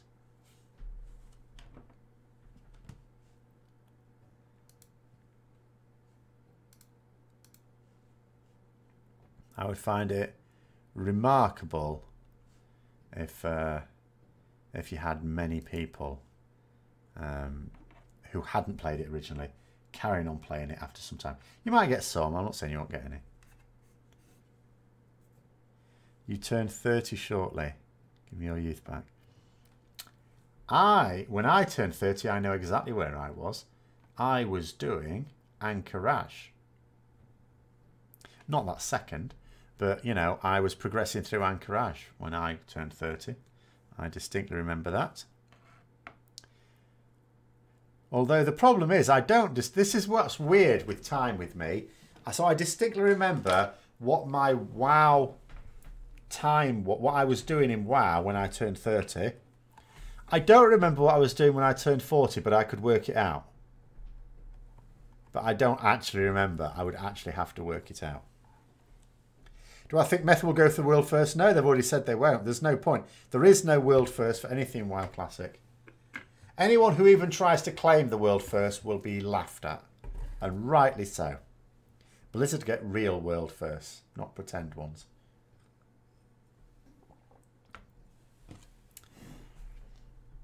Not that there was really a world first originally, because it was only out on North America when the first ones technically were obtained.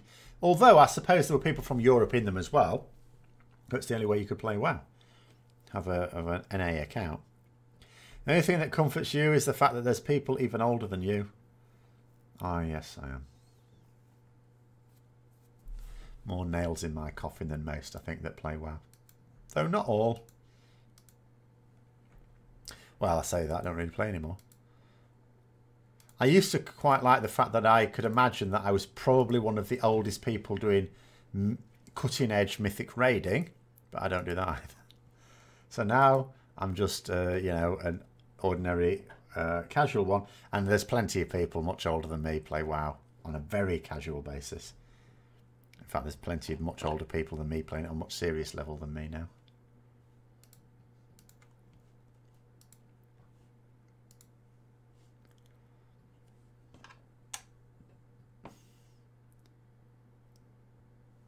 Yes, very good. I do remember my very first Molten Core, though. I remember my second, which was a lot more pleasant than my first as well. Because my first Molten Core was technically a pug.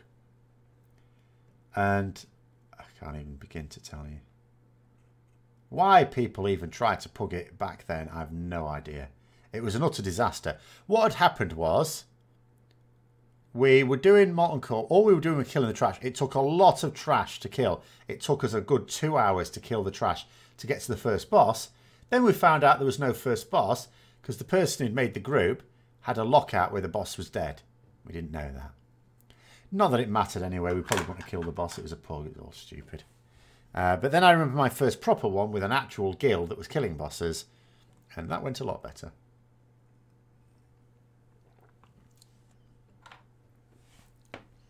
But I was quite late into it. I didn't start until May. Have I ever played Dragon's Dogma? I've never even heard of it now. I'm just trying to think. When will I be having my 14th anniversary of playing WoW? Let's have a look. It would be on... It was the second week in May. It was just after my birthday, I remember. A couple of months away.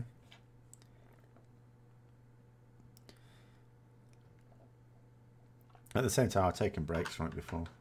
So it's not 14 straight years. And it's not even 14 straight years anyway, because I've technically not really playing it in a serious sense now.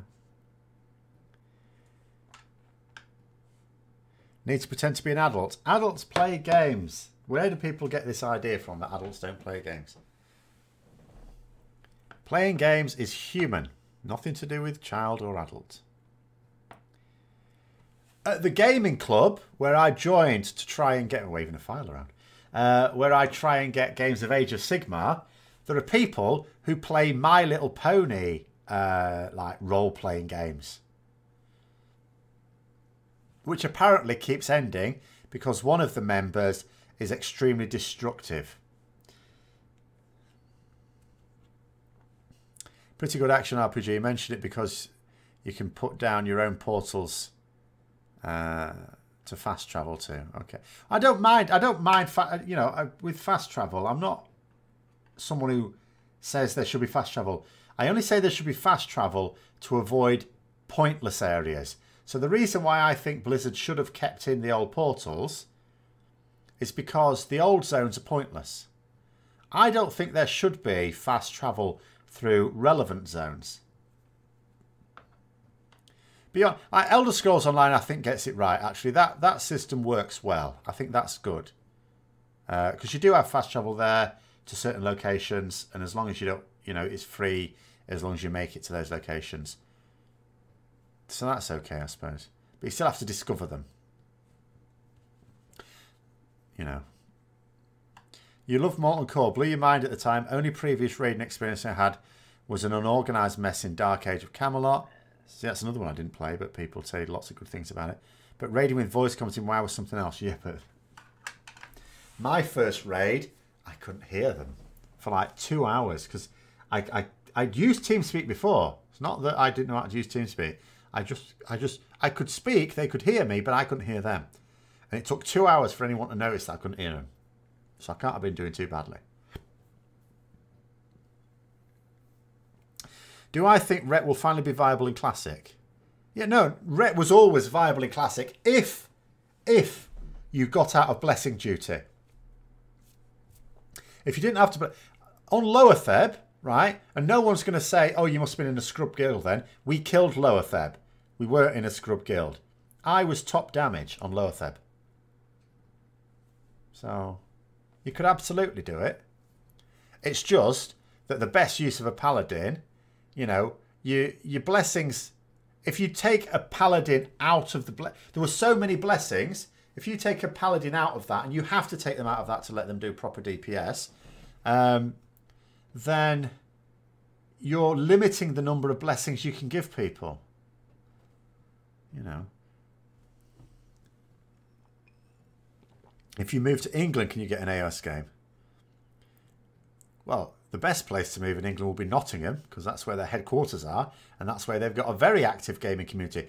In my maddest moments, when I was getting back into it, I almost thought, because they have, of every couple of weeks, just driving down to Nottingham just to get games in. I haven't ruled it out, but that would be an awful... And I don't... But the problem is, first of all, there's the time. But I suppose if I arranged for Saturday games, it'd be... And then there's Saturday traffic. But, yeah, I suppose. But I hate driving. I really hate driving. So, don't know. Dragon's Dogma, the game where you could rent out your followers to other players. Oh, right. Okay. What?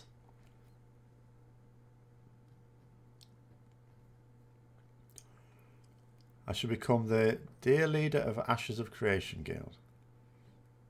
No, I wouldn't get in. I'm not going to get into any game like that in a big way. I don't think. I mean, I don't have time. Morning, Storm said. Did I see that the 100 Horde killed Jaina and yet only 15 Alliance? No, but this thing is of no surprise to me. Same thing happened in Uldir, wasn't it? I mean, it doesn't necessarily take... You know, it's not a proportional thing. Obviously, the rate at which Alliance guilds will kill it will increase because you just don't have many Alliance guilds in the top 100. And then you have some more in the top 200 and so on. But yeah, it'll still be... I mean, if it's anything like Uldir, it'll be another 3 weeks away, won't it? Something like that. I think it was about 3 weeks that it took to catch up. Which is probably, in the grand scheme of things, not terrible. But it does... You know, it does just show up what the problem is with the imbalance. And with Blizzard openly admitting it, that they've got even bigger problems in PvP as well. For all their fix, I don't think they've actually fixed it, have they? I don't know. Happy Tuesday. Except it's Friday is when it's happy. Tuesday is the point at which, it's quite funny. On Monday, there's certain colleagues I have who put their feet up at lunchtime and say, right, I'm ready for the weekend now. Tuesdays when I get my students saying that. Wednesday's when I start saying it. No, actually, it's Thursday for me. Thursday is the armpit of the week. That is the week. That's the point at which you go, right, the week's done. I just want it over with now. Fortunately, this year at work, Friday is when I have all lovely classes on a Friday.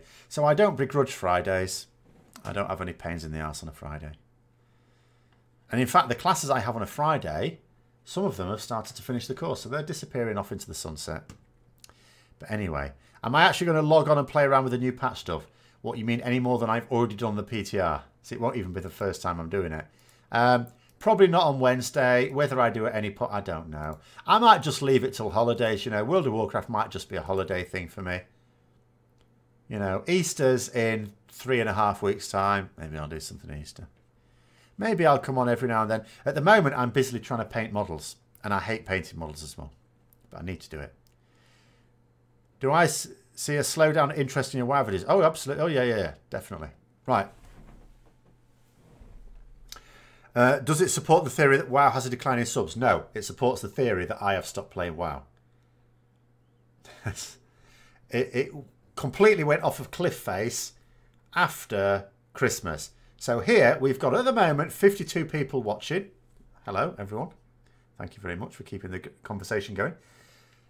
Just before Christmas, there were like nearly 150 regularly. When it goes up for the videos, you know, I used to get, for a standard video, would get about 2,000 views, somewhere between 2,000 and 3,000. Now, 1,000, it's doing quite, in fact, if I have a quick look. But yeah, it's entirely due to me, not the game. This is purely me. So, last week's Azeroth review has only just ticked over 1,000 views. The Portals video has not made 1,000 views. So, yes, it's because I am now only doing about 2 WoW, and this is one of the WoW videos, a week. The The gnomes have never beaten me. But yes, so yeah, it's no. Plenty of people, like if I were to look up Taliesin and Evertol's channel, I bet they're still raking in loads of views. Let us have a look. Good. Let's look down. Where do I find them? Why don't they put these things in alphabetical order? There we go.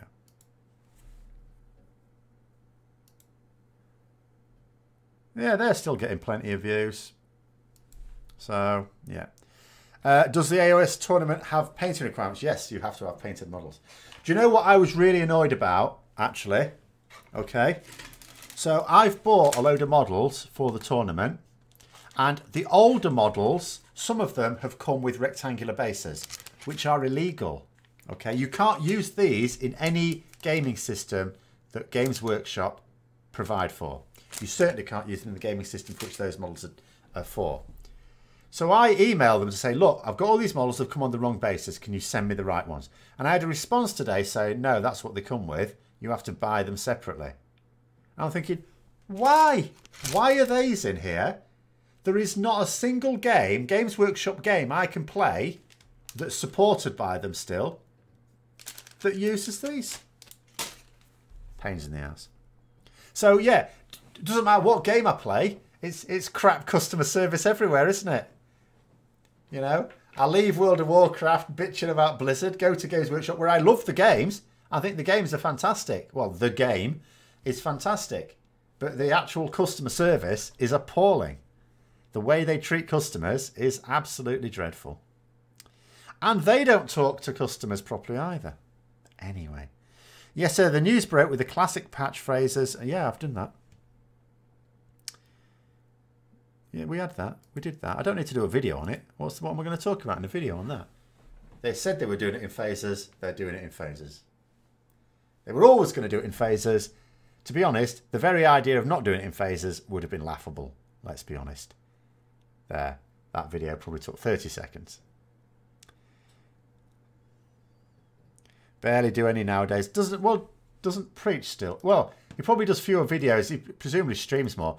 I know, obviously I know, because I followed Preach from pretty much right at the start. Because he started doing a channel at exactly the point at which I came back to the game. And all of a sudden, by that point, YouTube was the place to go to watch WoW stuff. See you later, David. And, but even then, it was quite clear he wanted to do a general gaming channel, not a World of Warcraft one. Obviously, that's where he built it from. And I don't know whether it was because he just wanted to play lots of games and do it full time, not just be stuck on one game, or whether it's because he recognises that when you've got a limited source material that could disappear at any time out of your control, then that obviously puts pay to your long-term professional aspirations. So I don't know what the reason was, but he always seems to have tried it, but nothing that I saw anyway ever seemed to be anywhere near popular enough to keep him going. So he always has to rely on the WoW stuff. It's a bit like Az had this trouble, didn't he, on Heels vs Babyface? He seems to have now broken out of it. He's now found a way to talk about games in general, earning enough money from it without having to play WoW. So he's sort of done it, sort of. But yeah, but Preach. So I guess mostly what he does is a lot of streaming, I suppose.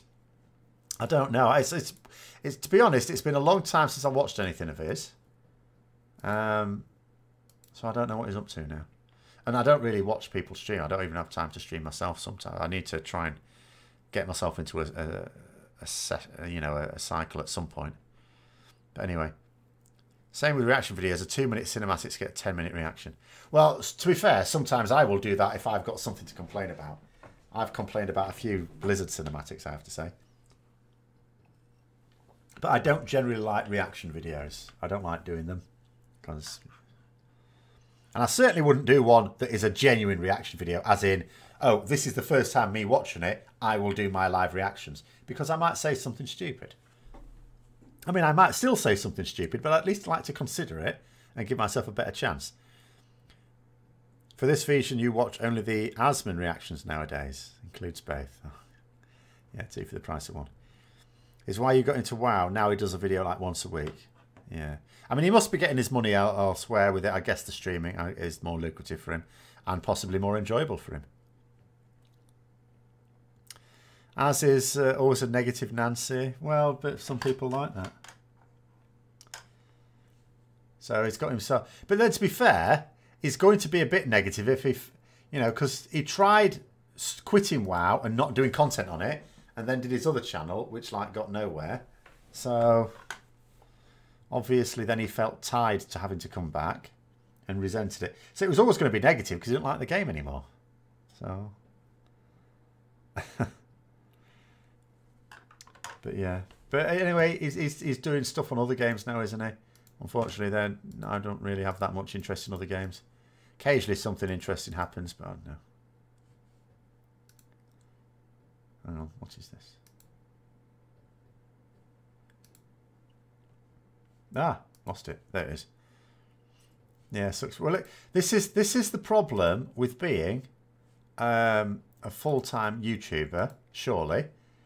In the for a gaming full-time YouTuber, if you're doing your content on a game, like lots of people like stop playing, they get bored with it. If you do that, it's like, hang on a minute, this is my source of income. And a lot of gamers don't think of what they're doing as work. They know they need it for the money and they, you know, do certain things. And I think there's a greater like if you end up in a job that you then begin to hate, I think more people accept that because people accept the fact that probably 90% of people don't actually like their job. You know, there's only so many of us that are actually lucky enough to get one that they enjoy. Whereas when you're doing YouTube, it's all, I think the initial appeal of doing YouTube is doing stuff that you enjoy as a hobby and getting paid for it, isn't it? Surely that's the big appeal of it, you know? So when all of a sudden you don't enjoy it anymore, the resentment, I suspect, is greater.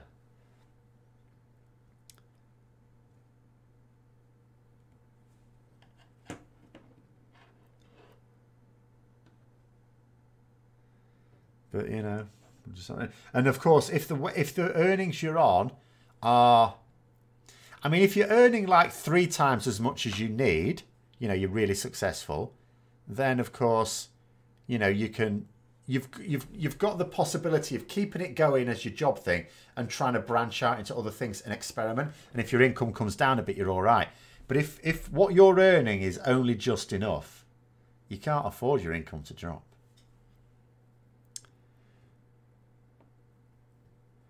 Do I know what's the sweet spot to make enough money with playing games? Can't really imagining quit work.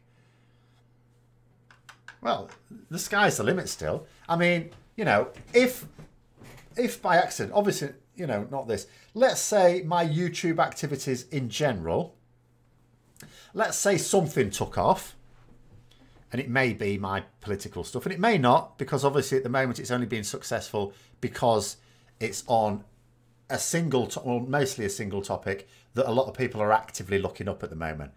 There's going to come a point when I have to do it on topics where maybe some people are looking it up. It'll be much more difficult then. But let's just say in a couple of years' time it carries on growing and that ends up being all right. And let's just say I end up earning a wage off it. That's still not a reason to give up my job. If I can earn a wage by doing one video a day on politics, when I'm always looking up stuff on politics anyway, and that's something, if I haven't got bored of it in 30 years, I'm probably not going to get bored of it in the next 30 years, then there you go. Do you race change to Zandalari? Right, well, the very important question here, Disco Dave, is what race are you at the moment?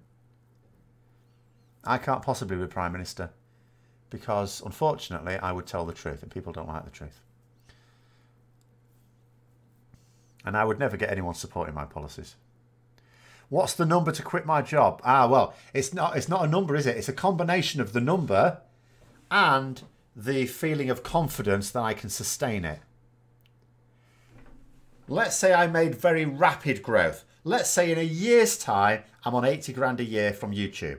At that point, you think to yourself, why the hell am I doing a job? I could just do this and do even more and make even more money. But what if I don't really know what I'm doing? And in a year's time, it's all come to naught again. And I'm back on next to nothing. And it's like, oh, crap, I give my job up. And, you know, all right, you might have put enough aside. And I'm not a person that's good at saving, by the way. I've not really. This is why I need someone to nag me to make me save money. Because I don't save money. I'm really bad at it. And I have many hobbies which can demand almost unlimited amounts of money. But your blood elf.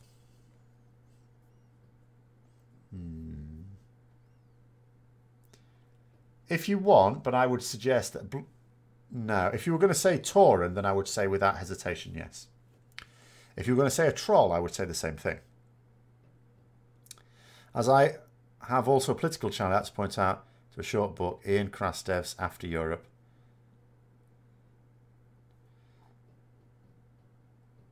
I have to see if I remember. If I can still work as a teacher, I failed at games. Of course, indeed. But the thing is, if I quit my job and then decided a year later that wasn't a good move, the particular job I have is quite niche. Like, it's not like a similar job would come up again anytime soon. So it'd have to be a combination of the money. And you have to bear in mind, it's not enough just to be earning what I'm earning now, because at work you've got to bear in mind I get certain benefits, like a pension. I pay into a pension scheme. My employer pays into the pension scheme as well. So I'd have to be earning more. And even then, if you quit earning the same amount, you've actually just halved your income. So you have to be earning a lot more. And then you think to yourself, but is it reliable? You'd need it to be going for a few years to be confident that it's at least reliable for the short term. And you would still have to pay then into a private pension. So that's what I mean. It needs to be more, because you don't ignore your pension.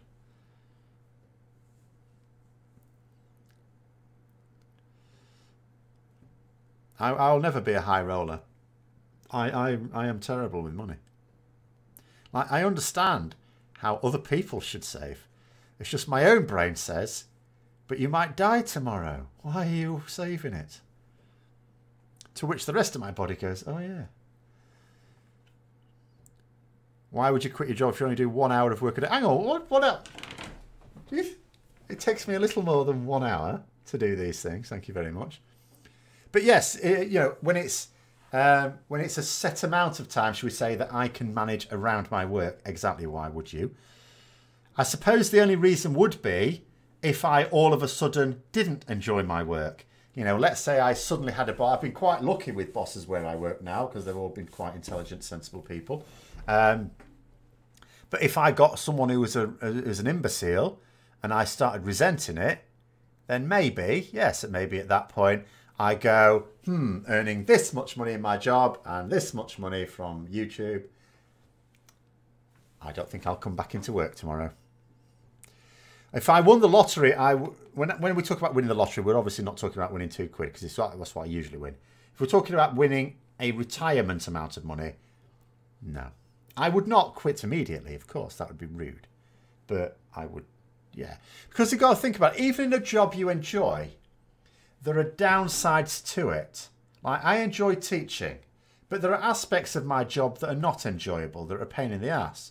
Whereas, if I had more free time, I could do my long planned for science channel, and I could still be teaching to a more appreciative audience potentially, and teaching what I would like to teach.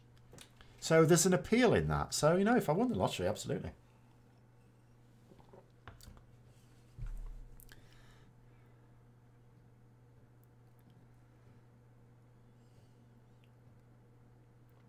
You're having to resist the urge to spend all the extra money on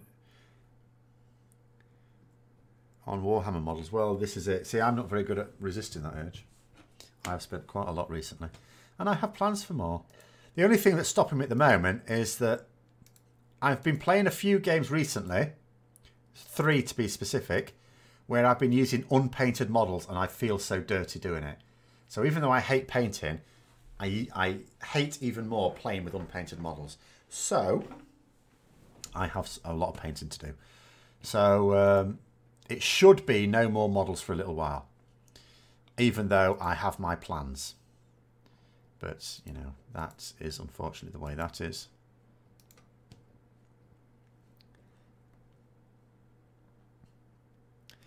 Ah, well, you say you know an awful lot of people who would go instantly insane if they didn't have a regular daily schedule. You can always give yourself, like, the good thing about YouTube would be you would get into a daily schedule. So you would have your daily schedule. I'm absolutely fine in summer. I'm not there at the end of summer on a pool on the floor going, I can't wait to get back to my schedule, because I have a schedule over summer. Because I always do stuff. Even before YouTube, I keep trying to say to my students, like, over summer, this period of time, I always give myself a project to do over summer. So you go insane with a regular daily schedule, oh dear. Life is not going to be kind to you. So I would absolutely have a schedule. It would just be one that is a bit more flexible. I mean, the good thing about my job is, you know, even my job has quite a lot of flexibility to it. Because I can just stand up randomly and talk to them about, you know, some evening lamnakin. If there's been some interesting science in the news, I can just randomly in a lesson talk to them about that before I get on to the rest of it. It's quite a good thing about teaching. It's not the same every day, at least, even though the timetable is, well, it's not the same every day, but, you know, it's a set one a week. But what you actually do in it is good. And if I decide that I want to set fire to some magnesium, I just ask for the chemistry technician for some magnesium. You know, and I set fire to some magnesium. That's always fun as well. That was the good reason about being a science teacher over a maths teacher. Maths teacher's nothing really that fun to play with. If something is thrown out on a day due to holidays, you lose track of days.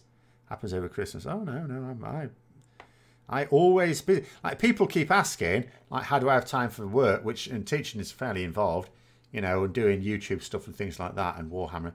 It's just because I like to be active. I don't like to just sit around doing nothing. I mean, I spend a lot of time sitting down because I do sitting down things, but I don't sit down doing nothing or watching television or something. How do I figure out the paints I need?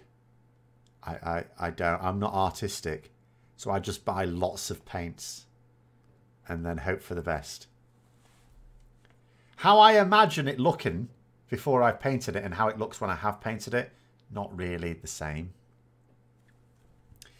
You played your first round of D&D. Super fun and real good method to make new friends when you're 30 plus. See, there is a D&D club at the gaming club where I am.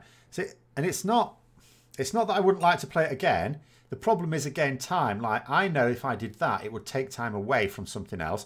And at the moment, that something else would be Warhammer and what I really want. That's why I'm not getting into 40k as much. I sort of sometimes keep threatening it. Or even Blood Bowl. I used to play Blood Bowl. I wouldn't be opposed to playing that again. But I also know that what I really want is lots of games of Age of Sigmar, and trying to do something else would take away from that. So, just have to be sensible. You were a corporate trainer for 5 years within a fraud department. Best job you ever until they outsourced it to Florida. Oh. That's the point for you. Not everyone can do that so easily. I try giving yourself a schedule. I end up watching 11 hours. Game of Thrones. See, I can watch Game of Thrones, but I will watch it on my little Blu-ray player whilst painting.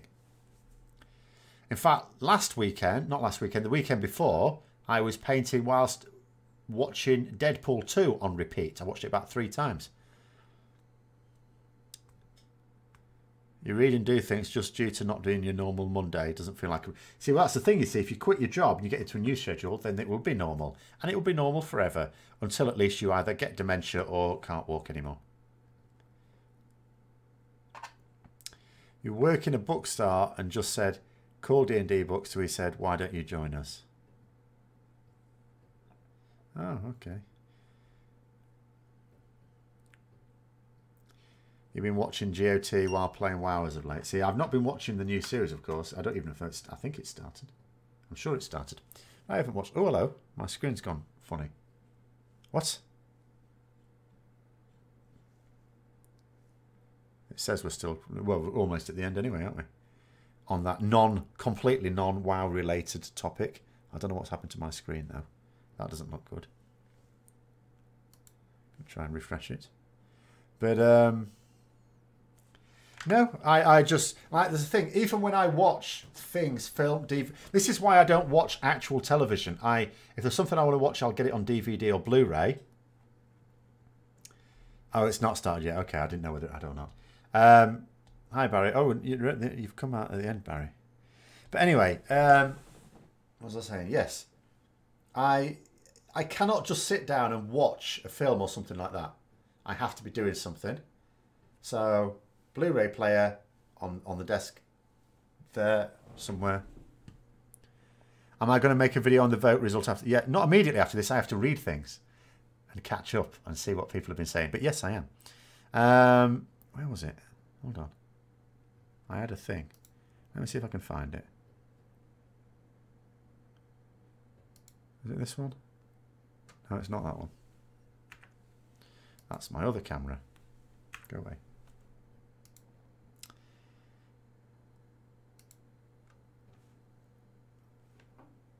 There it is.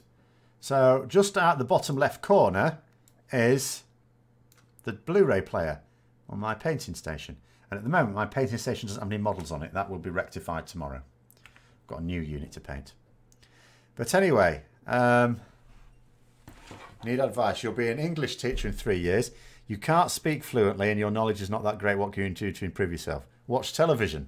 We've just been talking about it. The best way to learn English, if you're not actually going to immerse yourself in Britain, in a community, and talk to actual people, obviously playing World of Warcraft's really good on, you know, TeamSpeak. Get yourself into a guild that uses that. But ultimately, it's to watch British soap operas. EastEnders, Coronation Street. I certainly shan't be spoiling anything on Game of Thrones because I will not be watching it until it's out on DVD or Blu-ray, whatever. Everyone will have spoilt it before I ever get to see it. But never mind, doesn't matter. Right, so, you know, we've come to the end of another one. We sort of talked about WoW a little bit. Thanks very much for coming on, everyone. And we'll be back on again next week, of course. And I'll probably put another WoW video at some point on something in the next week. And until then, I will see you later. See you.